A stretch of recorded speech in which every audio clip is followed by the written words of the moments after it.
Chers auditeurs et auditrices, merci de suivre Trompette prophétique.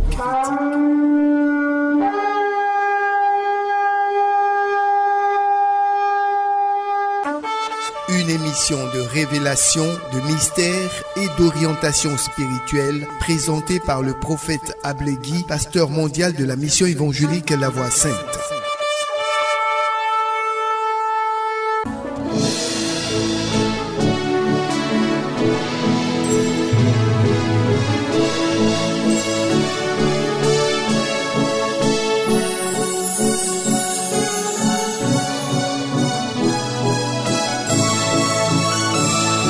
Soyez bénis dans le nom tout précieux du Seigneur Jésus-Christ. Nous disons merci à notre Seigneur, à notre Dieu, notre Créateur.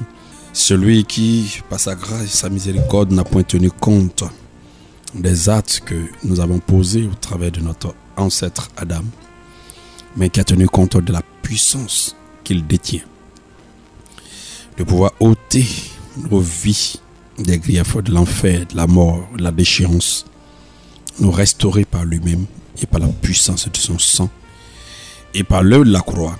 À lui seul la gloire au siècle des siècles. Nous disons merci à notre Seigneur Jésus-Christ qui nous donne cette opportunité. Nous sommes toujours dans le volet de la dimension de la croix. Cette croix que nous avons vue la dernière fois, nous allons toujours revenir sur cette dimension de la croix par rapport à la pierre angulaire, parce que tout ce qui sera dit concernant la croix va forcément tenir compte de la pierre angulaire. Et c'est en cela que nous allons véritablement comprendre certains fondements de la parole. Quand tu es ministre de Dieu, tu es appelé à réitérer le même engagement, la même parole, et à t'offrir comme une victime expiatoire. Tu dois tout pardonner. De ta femme, de ton mari, de tes enfants. Si tu refuses, tu viens de rejeter la pierre angulaire. Si tu refuses, rien que par le salut, tu viens de rejeter la pierre angulaire. Maintenant, il arrive que des situations t'arrivent toi-même en tant que ministre de Dieu, ton enfant, ou bien servant de Dieu, ton mari ou ta femme. On va prendre calmement le petit noyau. Enfant, madame, messieurs. Il arrive que madame ou la servante de Dieu n'a pas apprécié une situation de son mari aussi dramatique. Elle ne peut pas accepter. Ou bien monsieur, une situation dramatique de sa femme qui ne peut pas tolérer. Il ne peut pas tolérer. Elle ne peut pas tolérer. Ou une situation humiliante de ses enfants. Il dit, je ne tolère pas. Quand vous êtes à la pierre angulaire, vous êtes lâche. Je suis lâche. Les douleurs que Christ a supportées à cause de mon péché, à cause de ton péché, humiliant Dieu, le déshonorant, c'est inadmissible que nous ne puissions pas être capables de pardonner. C'est à la croix que la dimension du pardon nécessite un sacrifice, une épreuve. Parce que quand tu dis à quelqu'un, il faut pardonner, tu ne sens pas la douleur qu'il sent. Quand tu dis à quelqu'un, il faut laisser faire, tu ne sens pas la douleur. Le Seigneur dit, c'est de la lâcheté, c'est de l'hypocrisie. Donc, toute situation où tu n'es pas capable de pardonner, je prends la famille nucléaire, c'est-à-dire, madame, messieurs, enfants, ta femme pose un acte grave, ton mari pose un acte grave, ton enfant pose un acte grave. Tu dis, tu ne tolères pas. Je dis, je ne tolère pas. Je suis lâche, je suis hypocrite. Parce que nos péchés ont tellement conduit Christ à traverser une douleur aussi atroce. Christ n'a pas réagi par rapport à la douleur. Si Christ devait tenir compte de la douleur qu'il a ressentie pour réagir, personne n'allait sauver. Et donc, nous devenons incrédules, lâches, hypocrites, quand nous sommes ministres de Dieu, incapables de pardonner. Parce que le sang de Jésus-Christ pardonne tout péché. Mais il y a des ministres de Dieu, des servants de Dieu, des enfants de Dieu, qui ont démontré que le sang de Jésus-Christ ne pardonne pas tout péché. Ils ont décrété leur péché comme un péché contre le Saint-Esprit. Ils se sont pris eux-mêmes Saint-Esprit. Au point que, la parole de Dieu a dit, tout péché contre le Fils de l'homme sera pardonné. Mais c'est le péché contre le Saint-Esprit qui constitue un blasphème. La sentence s'exécute. C'est à la croix que nous comprenons que nous avons été lâches, incrédules, et que nous n'avons pas appliqué le principe du salut. Parce que quand nous sommes ministres de Dieu, qu'on dit, accepte le Seigneur Jésus-Christ, il est bon. Mais ce n'est pas une affaire de balai pour entrer dans un royaume.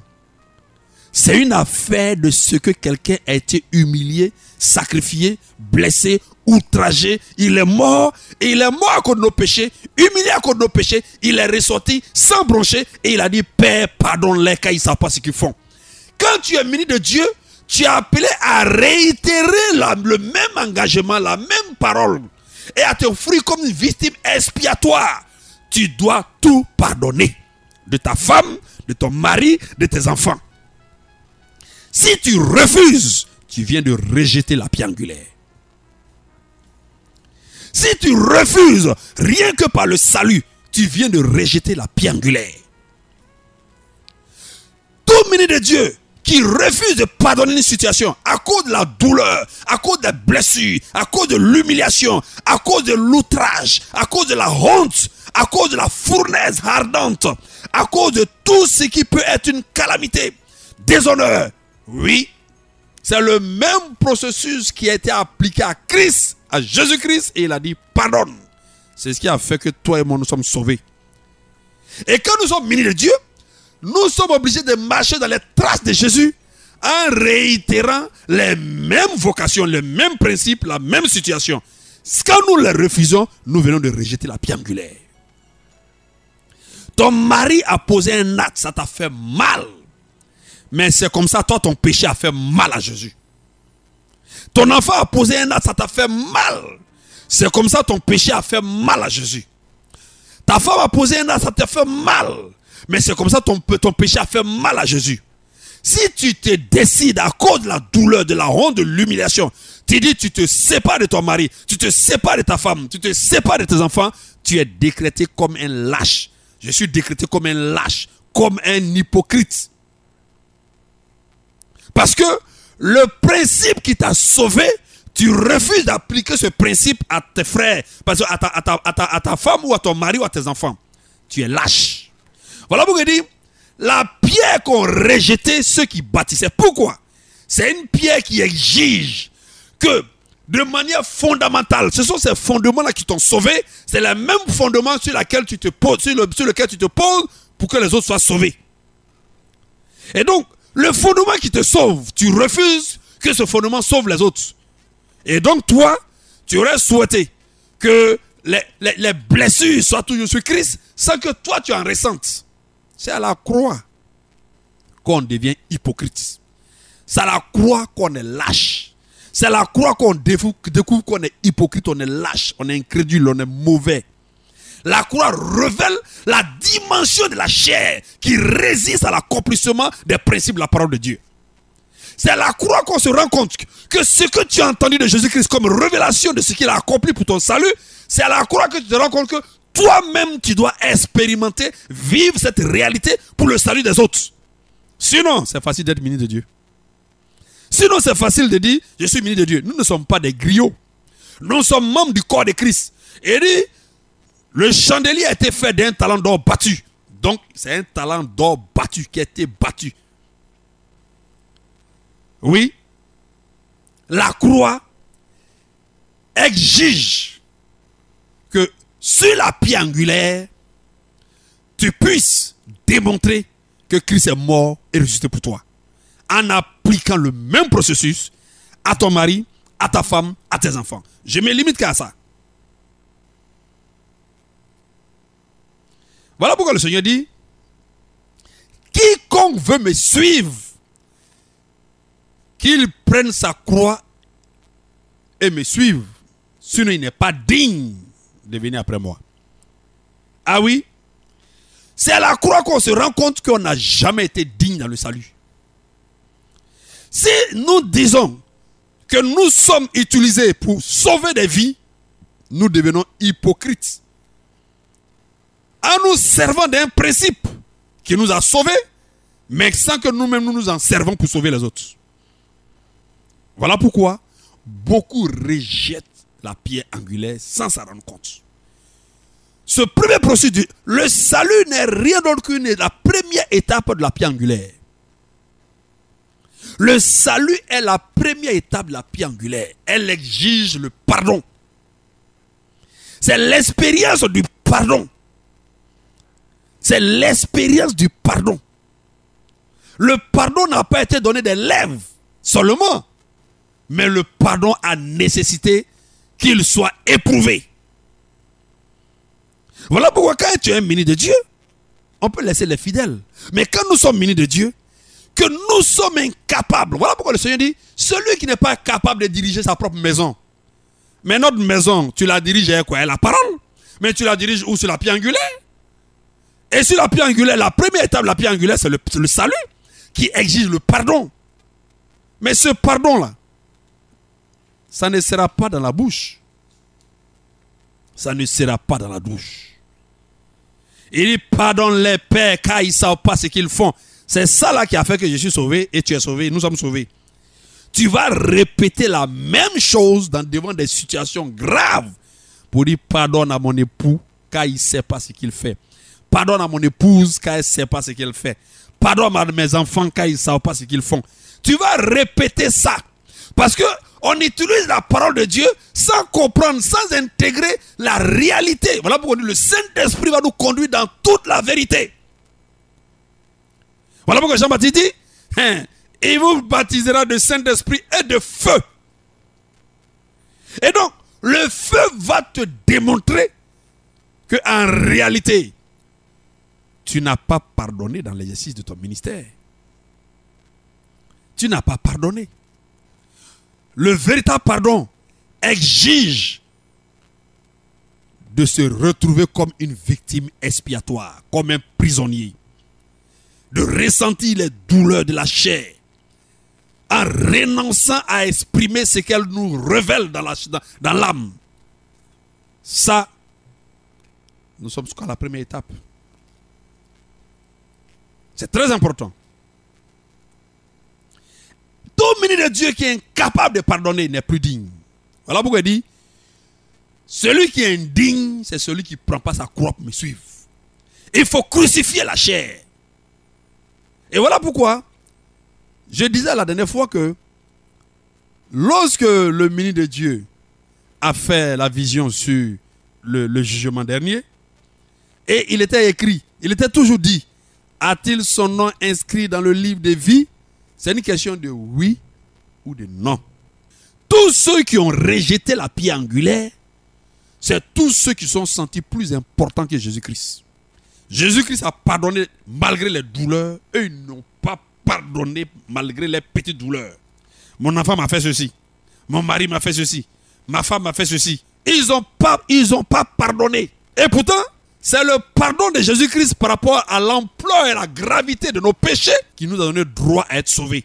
La pierre angulaire, on ne peut pas transiger avec elle. Parce qu'avant de connaître la révélation de la croix, qui nous révèle la dimension de la pierre angulaire, on a l'impression de faire l'œuvre de Dieu par simple principe de conscience. J'ai conscience que Christ est mort, il est ressuscité. J'ai conscience que son sang, et j'ai foi en cela, son sang me purifie. J'ai conscience que le Seigneur m'a pardonné de tout péché. J'ai conscience que c'est par ses maîtres que je suis guéri. J'ai conscience qu'il a pris mes péchés. Oui, la foi, la conscience, je crois, ainsi de suite. Ça, c'est une théorie. Quand on n'est pas encore à la croix, c'est une théorie. Mais quand on va à la croix, on se rend compte qu'on a vécu l'œuvre du ministère en passant à côté. Nous allons voir devant. La vanité des titres, la vanité des richesses, la vanité de la gloire, la vanité de la grandeur. Nous allons le voir à d'autres étapes de la croix sur la pierre angulaire. Mais pour l'heure, nous sommes au salut. Le sang qui a coulé là, ça a coulé à cause de nos péchés qui ont outragé. Il a pris nos péchés. Quiconque pêche doit mourir. Et Dieu ne veut pas voir son image mourir, être détruit sans qu'il ne puisse accorder une solution, une grâce, une rédemption. Mais si nous sommes aussi reconnaissants à l'œuvre aussi gigantesque de la puissance de Dieu, ayant constaté que les boucs et les taureaux, quelle que soit leur dimension, n'ont pas été capables d'expier le péché et de nous rendre parfaits, et qu'il aurait fallu que Dieu lui-même descende sur terre, comme les fondements de l'esprit, la pierre révélée, et qu'il puisse vivre parmi nous comme les fondements de la vie, la pierre éprouvée, et que cela puisse servir au sacrifice pour que nous nous soyons purifiés, sanctifiés et sauvés. Ça veut dire quoi? Ça veut dire que nous sommes alors éligibles pour traduire ces mêmes réalités dans le ministère lorsqu'il est question d'abord de notre famille nucléaire, c'est-à-dire monsieur, madame et les enfants. Quiconque se sépare de ce que Dieu a joint, il n'a pas été capable d'utiliser le sang de Jésus-Christ pour pardonner. Il vient de rejeter la pierre angulaire. Il vient de rejeter le sang de Jésus-Christ. Il vient de refuser l'usage du sang de Jésus-Christ à cause de la douleur qu'il a ressentie, de l'humiliation, des blessures, à cause du fait qu'il se sent prisonnier dans une situation dans laquelle il veut se défaire. Il rejette ainsi la pierre angulaire. Quiconque n'est pas capable de pardonner à son mari, à sa femme, à ses enfants, en utilisant la puissance du sang de Jésus-Christ, et qui regarde à l'humiliation et à la honte dans sa vie, il vient de rejeter sa pierre angulaire. Il rejette à son tour la pierre angulaire. On dit la pierre qu'ont rejeté ceux qui bâtissaient. On dit cela vient du Seigneur. C'est un prodige. C'est spectaculaire. C'est un miracle. C'est extraordinaire. C'est étonnant. Mais oui, c'est étonnant. La croix et la pierre angulaire, ce n'est pas de l'amusement. Ce n'est pas de l'amusement. Si Dieu est venu mourir pour nous, ressusciter pour nous à cause de nos péchés, alors pourquoi nous sommes incapables alors de tolérer, de pardonner certaines dimensions de certains péchés? C'est-à-dire que nous sommes alors éligibles au rejet. Nous sommes rejetés. Parce que nous rejetons aussi à notre tour la pierre angulaire. Très important. C'est très important. Quiconque ne me suit pas avec sa croix n'est pas digne de moi. Voilà pourquoi il dit celui qui veut me suivre, qu'il prenne sa croix. La croix vient crucifier. Parce que la chair va te dire de ne pas pardonner. La douleur et l'intensité de la douleur de certains péchés, de certaines situations, de certaines humiliations, tu ne vas pas accepter d'être éprouvé par le pardon. Le pardon, il est éprouvant. Nous avons donné des pardons sans épreuve, sans être éprouvés. Mais il y a un pardon éprouvant. C'est ce pardon-là qui est le pardon de la croix. C'est un pardon qui humilie, qui déshonore. Mais c'est ce pardon-là que Dieu nous a donné. C'est le pardon qui humilie, qui déshonore. C'est-à-dire que tu pardonnes et tu supportes une situation humiliante, déshonorante, blessante. C'est de ce pardon-là qui a constitué une maîtrisure pour lui. Et c'est son maîtrisure-là qui nous a guéris. C'est-à-dire il accepte d'être humilié à notre place. Mais quand nous refusons, nous jetons nos enfants dehors. Nous jetons nos maris dehors. Nous jetons nos femmes dehors. Mais nous décrétons que le sang de Jésus-Christ est limité.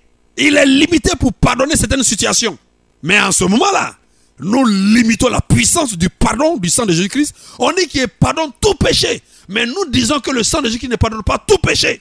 Il y a des péchés que le Seigneur, pour éviter que chacun crée des normes de péché impardonnables, le Seigneur a décrété une ligne. Il dit c'est le péché contre le Saint-Esprit. Est-ce que nous on est Saint-Esprit?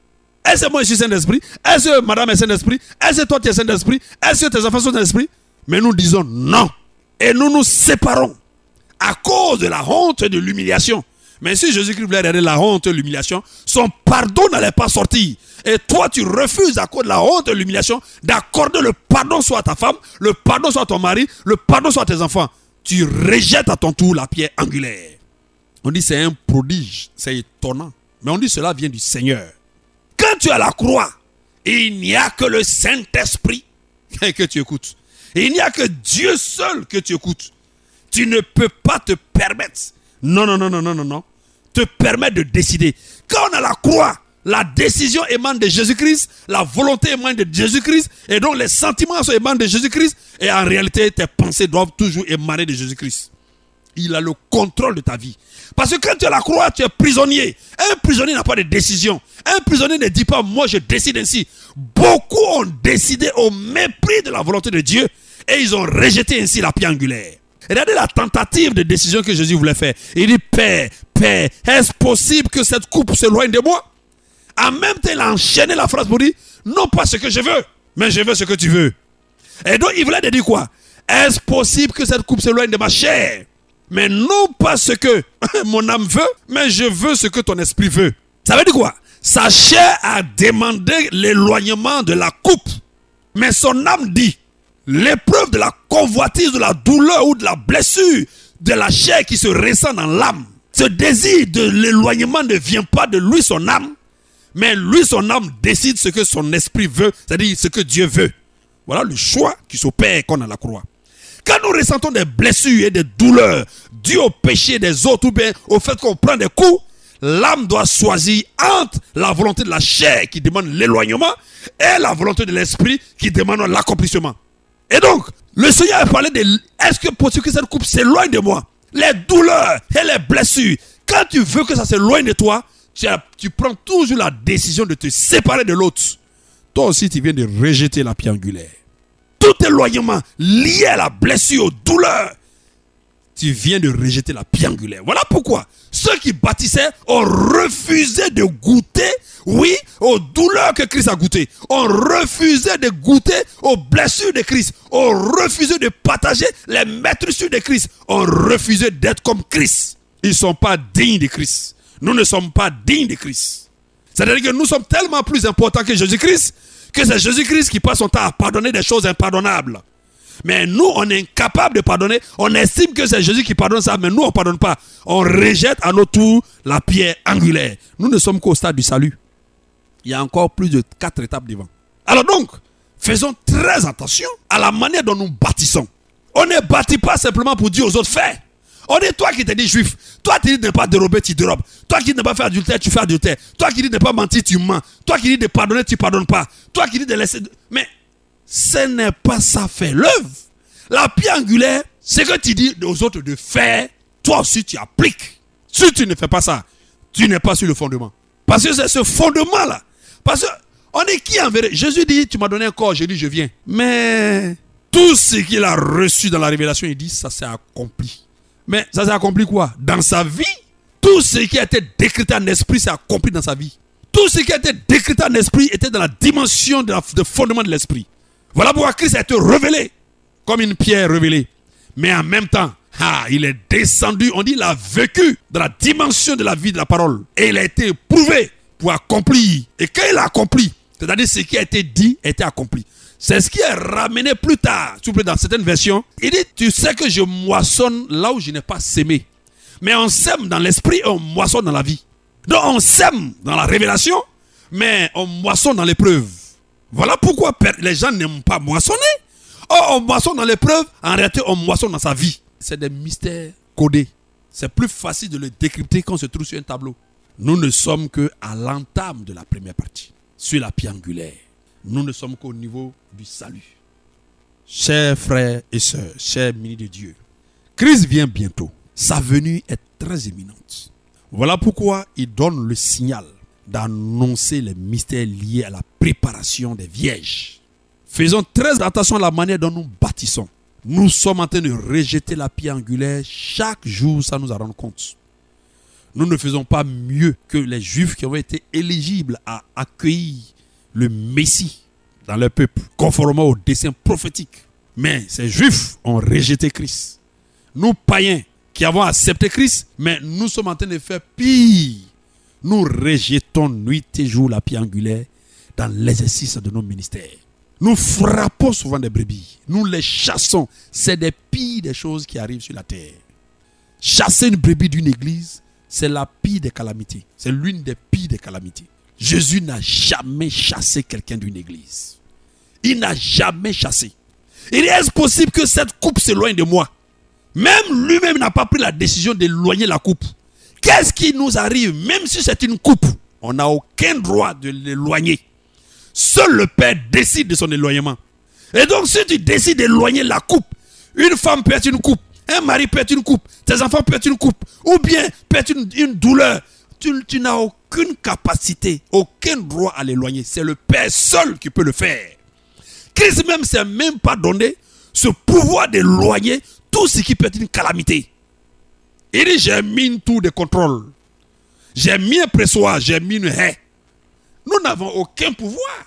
Nous ne sommes que des instruments.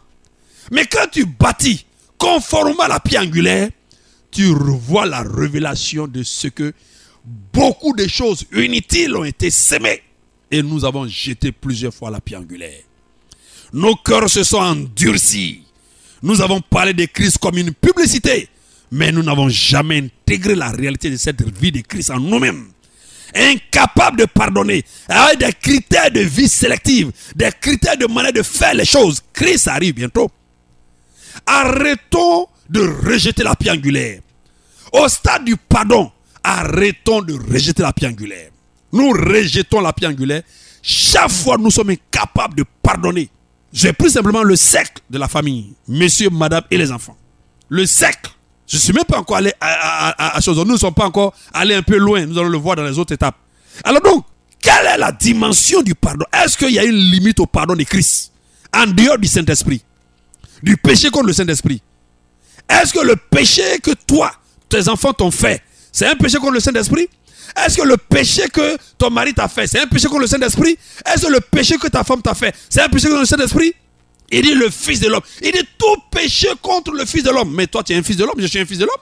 Tout péché que mon mari, ma femme, mes enfants vont me faire sont pardonnables. Tout sont pardonnables. Voilà pourquoi, regardez comment le Seigneur est apparu comme la pierre angulaire. On dit, il y a une foule qui venait avec des pierres contre une femme. Et elle a été attrapée en plein flagrant délit d'adultère.